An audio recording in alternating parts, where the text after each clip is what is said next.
ГСП онлайн. Городские новости сейчас.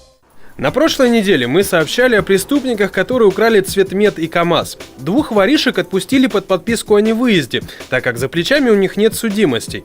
Однако они снова взялись за старое. 28 января в дежурную часть полиции поступило сообщение о краже колес у внедорожника. Сотрудники уголовного розыска нашли преступников в кратчайшие сроки. Ими оказались уже известные персонажи. Кражу объяснили бесхитростно. Нет, у одного из похитителей имелся схожий автомобиль, то есть тоже внедорожник, у которого были повреждены колеса. И они приметили автомобиль, находящийся в тихом районе, и совершили кражу данных колес для себя.